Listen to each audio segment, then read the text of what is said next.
Well, yeah, thanks everybody for turning out. I've taken a fairly relaxed approach to this until Michael Mayer said to me yesterday this was going to be filmed, so I put a smart top on and some beans so that, it looks as though I've taken it seriously. But I do take this particular part-time project of mine seriously, and I perhaps should explain a little bit about the context of that before I move into the talk proper. In terms of my kind of personal engagement with Margaret Simey. I did actually meet Margaret on a number of occasions, and it's particularly delightful that Peter Gill's here from our days at Liverpool Polytechnic, as it was then, together, because Margaret actually came and did the launch speech to our Crime, Justice and Welfare Research Unit in about 1988, something like that, some time ago. So our kind of intellectual relationship with Margaret, or her engagement with social science in Liverpool, spans quite a number of years beyond her appointment as a senior research fellow in the department here. So I did meet Margaret on a few occasions. She also commissioned me to do some work for the Merseyside Police Authority in the mid-1980s. And on one of those occasions, she actually took me on a suffragette walk around the city centre. And that's something I've never forgotten. As she charged off in front of me, she did. Usually there's a very daunting stride, and I was keeping up with her. But she took me around particular landmarks in the city centre that she could recall as being landmarks as being very important, where particular things happened in the campaign for the women's vote. And she was also the one who actually told me that there was a tunnel from the main Bridewell that doesn't exist anymore, but was just off Dale Street then. There's actually a tunnel from the main Bridewell to the Crown Courts under St George's Hall. And when I mentioned this, when we were doing a tour of St George's Hall, when we were actually looking at it as a venue for the conference, they insisted these tunnels didn't exist. But I know they do.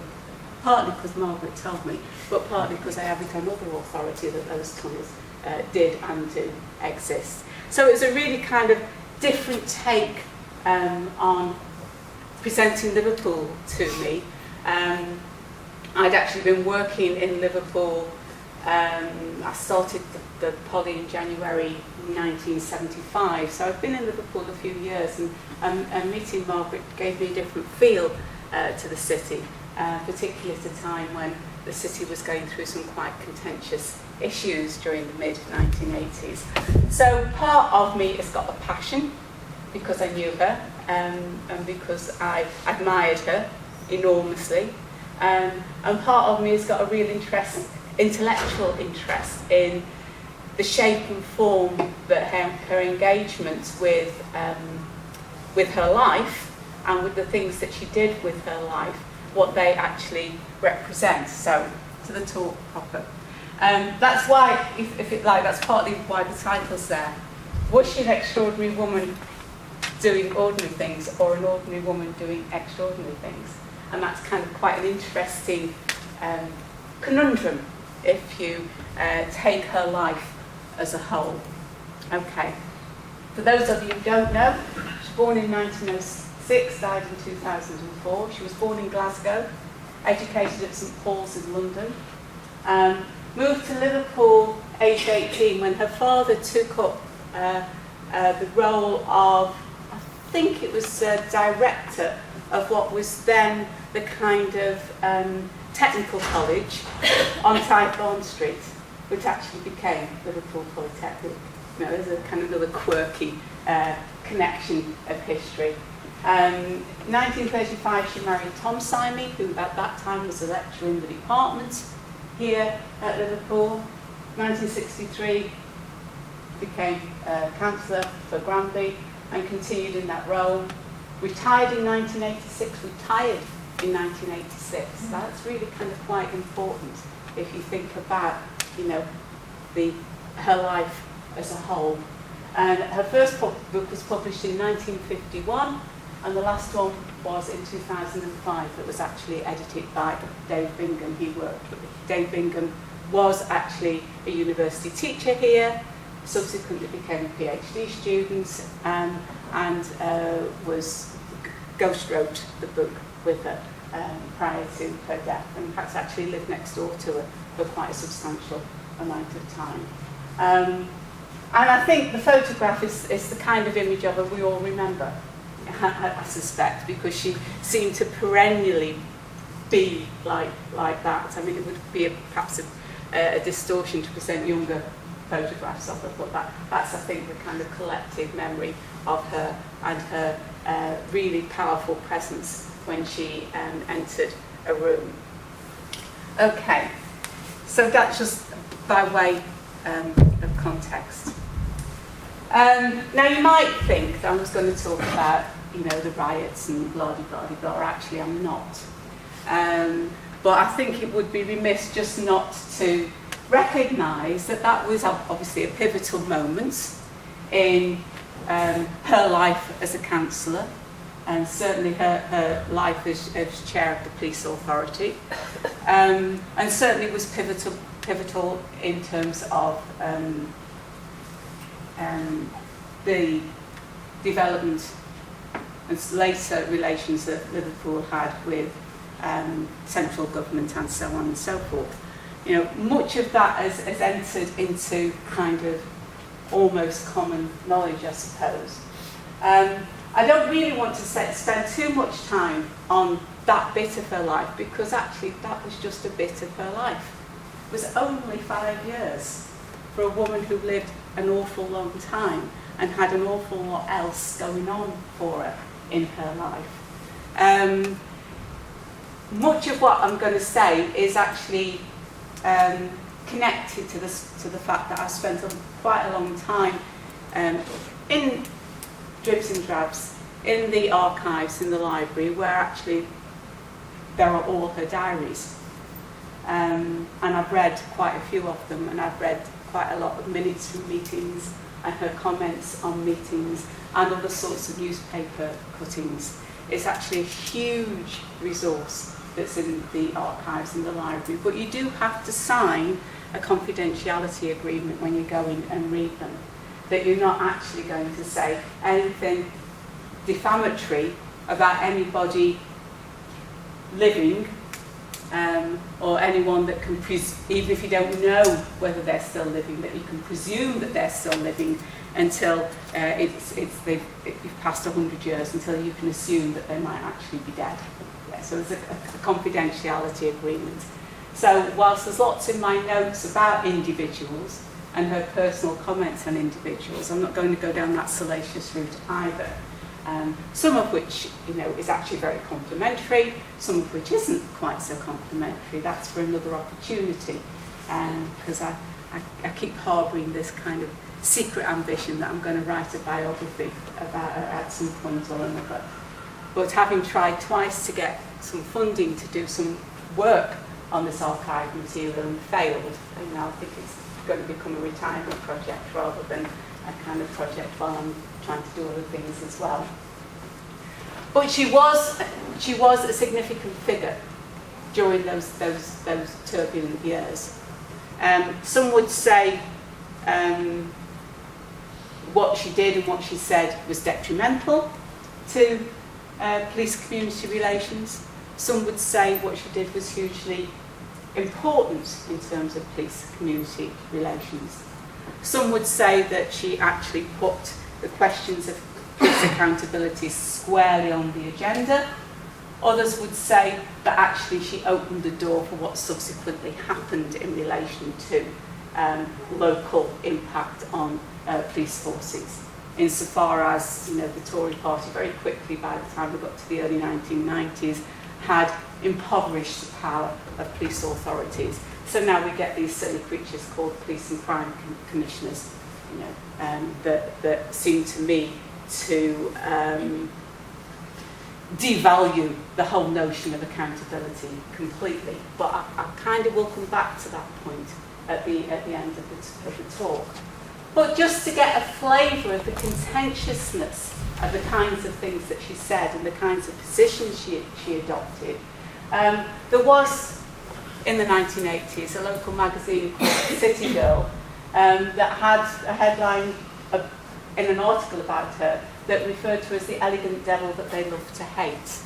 You know, and that kind of captures the conflictual, contentious relationship she had with her own councillors, as well as Kenneth Oxford, you know, because she was actually a very forthright, very open, very outspoken person. In her own diary, she actually says about herself, I wish I'd keep my mouth shut sometimes. Yeah. Because the consequences of speaking her mind, which what she felt enabled to do, actually didn't serve her well on quite a number of occasions. And I think that's kind of a quite interesting self-reflective comment of her. And this is taken, I can say this because it's actually taken from a published document. This is what the Daily Telegraph said in an obituary, not anything that Margaret Simey said about Kenneth Oxford. It's like all of these new first generation chief constables. That's kind of nice, isn't it? First generation chief constables. She's talking about after 1974, of course. He doesn't know how to behave. His women are bunny girls. You know, so evocative of the times, but illustrative again of where she came from. You know, Kenneth Oxford actually didn't really know how to deal with a woman like Margaret Simey. You know, she was intellectually powerful. She was very middle class. She spoke her mind. Kenneth Oxford actually couldn't deal with people like that. You know, he was a chief constable, greatly admired amongst his colleagues in Merseyside Police. They knew his strengths, they also knew his weaknesses, but that didn't undermine the amount of loyalty that they gave to him. And why they gave him loyalty is because he came through the ranks. He was often referred to as a Bobby's Bobby. Yeah. He came up through the ranks and achieved, and so he knew, they felt he knew what the issues around policing looked like. So at the time, it's no great surprise that they clashed. And they clashed head-on frequently. So much so that Kenneth Oxford would send his deputy to have meetings with her frequently. He just actually stopped. They clearly reached a point where they couldn't engage anymore, so John Burrow was often sent in his place to have meetings with her. And she kind of has more complimentary things to say about John Burrow, but then John Burrow didn't really have the power either, so, you know, at that level, you can see that there's efforts to kind of massage her out at the decision making. They weren't at loggerheads all the time though, Margaret Simey and Ken Oxford. They did actually join forces to denounce militants' activities in 1985, which again we shouldn't lose sight of. Those contentious years on Merseyside weren't all about the riots. They were also about other kinds of political processes that were going on. So there's plenty to talk about in terms of that 5 years. Plenty, but I'm not going to. Because that I think does disservice in lots of ways. Many people will claim to have done all of that. I'm not so sure how accurately all of that stuff's been done, but that's another conversation that we can have. But as I say, in terms of talking about someone's legacy, that small amount of time doesn't actually give us much to go on, I don't think. So, despite being discouraged from doing this by Michael Mayer, I started to think about what transformation might mean and how I might get a kind of conceptual framework to help make sense of this particular person's life and what their legacy might look like. And those of you who know the kind of stuff I'm into will know that I've been reading a lot and publishing quite a bit on resilience, and I'm really looking around a lot of social ecological literature and looking at how the concepts that have worked there are being transposed into the social policy context to serve purposes for which they weren't designed, and yet are nevertheless used politically and in a policy way that doesn't kind of quite hang together. So in that literature, lo and behold, I came across this reference that talks about a theory of transformative agency. I thought, that'll give me something to work with, because that's about how do human beings transform? How do they make a difference? And there are these kinds of criteria that this article has about facilitating knowledge, vision building, developing networks, and so on and so forth. Now, I think some of this works in helping us make sense of the legacy of Margaret Simey.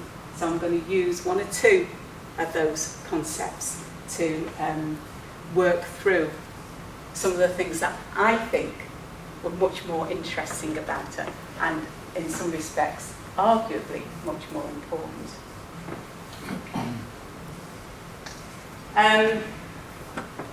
In the library, in the archives, in this material of Simey's actually arrived after she died in black bin bags. Her son Eilif came to the library and said, "You might make use of these," and they just came in black bin bags. So some of it's archived properly and some of it isn't.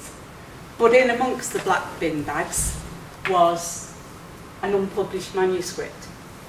Now, we all know about the kinds of things that Simey published. She and her husband wrote about Sir Charles Booth. They wrote about Eleanor Rathbone, and she wrote considerably on her own about accountability, about democracy, and those issues that concerned her in a much more from her political kind of career. But in there's an unpublished manuscript called The Feminine Dilemma. And I've read it. It's a completed manuscript, 8 chapters, all hand-typed, all typed, old-fashioned on kind of, old-fashioned typewriter paper and so on, annotated. There's a kind of an aside, really. When I first kind of started working with this material, and you're opening people's diaries, and they're actually written in their handwriting, it's actually quite an emotional moment. It also feels a very privileged moment. Yeah, it's just kind of one of those things where you get a little insight into someone as a human being, and they're speaking to you from the pages. It's actually very, very kind of makes you feel very small in lots of ways, because here you're reading this private stuff, and it's quite emotional. And I felt quite emotional in some respects reading this manuscript. It's a complete manuscript of the book. And in with the manuscript is the letter of rejection from Michael Joseph, the publishers. And one of the things that letter says, signed by Michael Joseph himself. Michael Joseph, I'm not sure where they exist now as a publishing house, but they were certainly quite important a few decades ago. And which this letter says, "I find it difficult to say anything positive to you." Letter dated the 19th of September 1962. It was a letter of rejection. A letter of rejection for this manuscript that talks about, in great detail, along different themes, the frustrations of being an educated woman and having nowhere to go with that education. Yeah? And the social expectations as to what kind of pigeonhole she should fit into, whether it was a pigeonhole based on class, or whether it was a pigeonhole based on motherhood, or whether it was a pigeonhole based on being pushed into kind of a caring professional role. It speaks volumes of the frustration of someone who graduated in 1928 with a social science degree and felt her life was being frittered away and her talents were being frittered away. Anybody read Betty Friedan's The Feminine Mystique? Published in 1963. This was classically dealing with exactly the same issues. but the publishers in this country didn't know what to say to them. Now, one of the projects I failed to get funding for was actually to work on that manuscript and to annotate it and to do a kind of parallel critique of freedom and so on. But nobody thought that was worth doing. I actually still think it is very much worth doing. So in terms of knowledge, if we think about that first criteria of transformation in terms of knowledge, just think if The Feminine Dilemma had been published. Just think of that transformative legacy. Just think if it was Margaret Simey who was referenced everywhere, rather than Betty Friedan. Or that the UK had their equivalent of Betty Friedan. Yeah? So I just think that there's a lot to do around there in terms of the kind of knowledge she had. Okay, she didn't get to share that knowledge in that kind of public domain, but it was knowledge that she had, that she shared interpersonally, and it was certainly the skills that she developed as a social scientist in terms of the other things that she published subsequent to this particular book. And of course, she was already published prior to this book being rejected. Certainly in terms of that knowledge and that entering into debate around accountability and democracy is a powerful legacy there. As she wouldn't have called herself an academic, but certainly she had a viewpoint that was taken seriously. But as I'm trying to say, there was more to it than just debates about policing. I've put the kind of 2 and 3 together here from that list of criteria. Vision building and social networks. This is a little interchange taken by from an interview conducted with Alan Cohen in 1981. Now again, this is available on the internet if you want to look at all the interviews that Alan Cohen did with transformative type individuals in the early 80s. And it just gives us a flavour of where she was coming from, the kind of vision that she had, and the kind of social networks that she and Tom operated in Liverpool in the 1950s. I won't read that out in full, but she talks about their time in the West Indies and what she took from that, because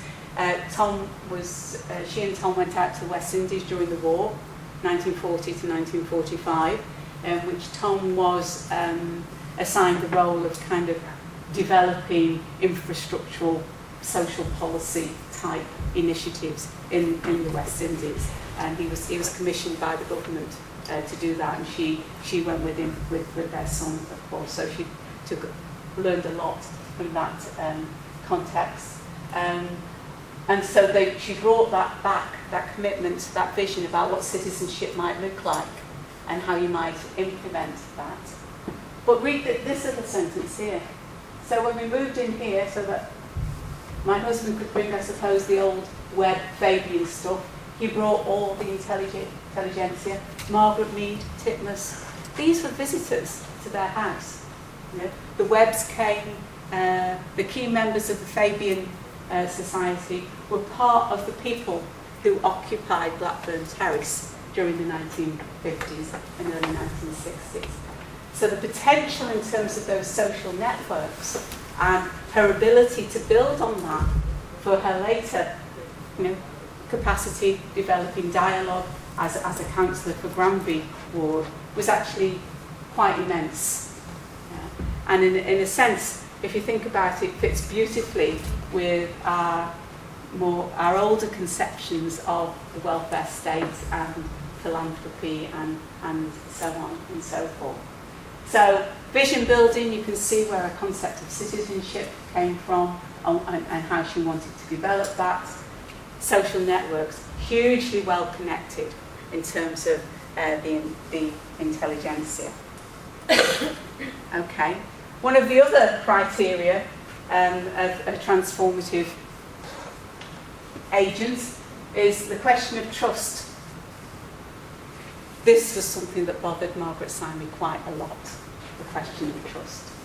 A diary entry for 1976, so this goes way before her fallings out with anybody locally. He says it's the gulf which yawns between accountability and the exercise of power which threatens democracy today.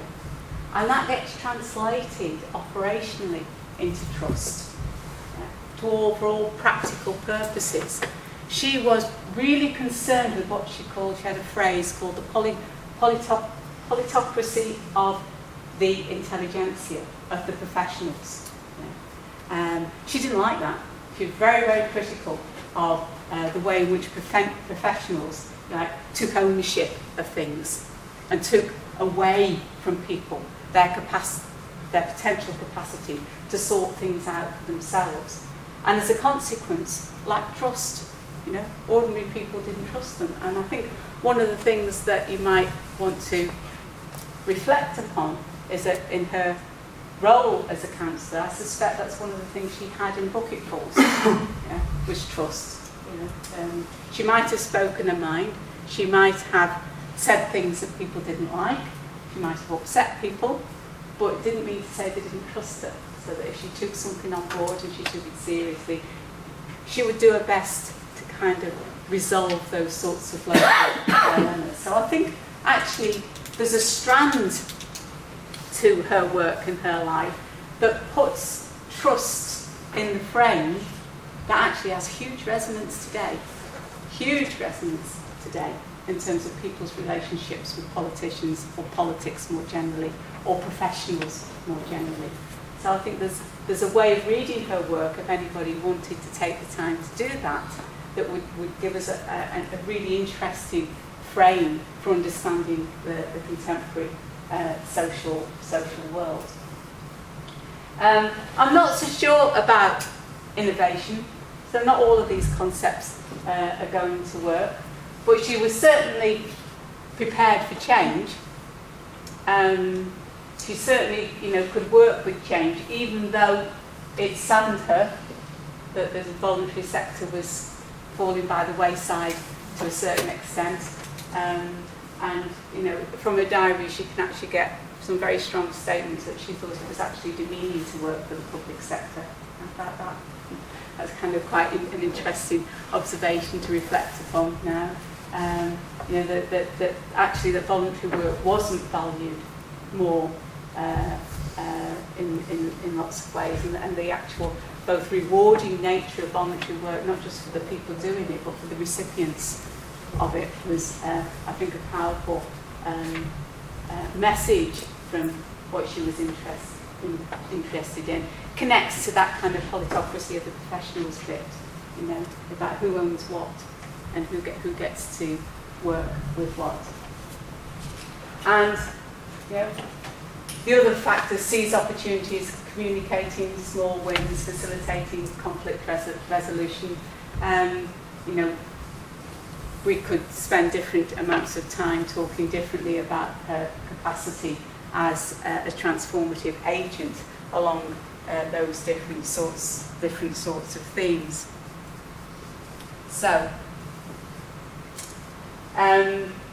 I use those categories simply as a device to get us to think differently, I hope, certainly to get me to think differently, about how do you kind of locate an individual in a particular context? How do you assign value or otherwise in terms of what their legacy might look like? I think, for me personally, the key thing for us all to reflect upon in terms of a transformation legacy is in the areas of what I've called remembering accountability. One of the things that I think we've lost is what accountability actually means, and that it's become transformed into other versions of other interpretations of the word. So it's become about financial accountability, or it's become about public satisfaction, or it's become about meeting your performance targets, or whatever. And I'm speaking now to primarily the academics in the audience, actually the debate around accountability and police accountability was huge in the early 1980s. And one thing that saddens me is that we seem to have just lost it completely. As an academic community, we you know, I just don't feel that there is the same level of engagement with the kinds of debates that we had about accountability in the early 1980s. If you go back to Tony Jefferson and Roger Grimshaw's work, if you go back to the kinds of heated debates that we were having about what accountability meant, what controlling a constable might actually mean, that even the police and crime commissioners haven't got a grip of. Then if there's a legacy there, it's in what she represented, the way it was debated, the things that she wrote about democracy and accountability.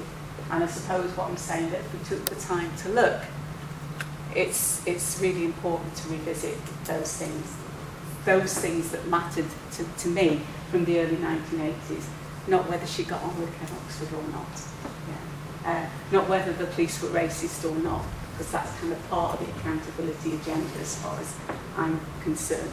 You know, it's those bigger questions about the nature of our society.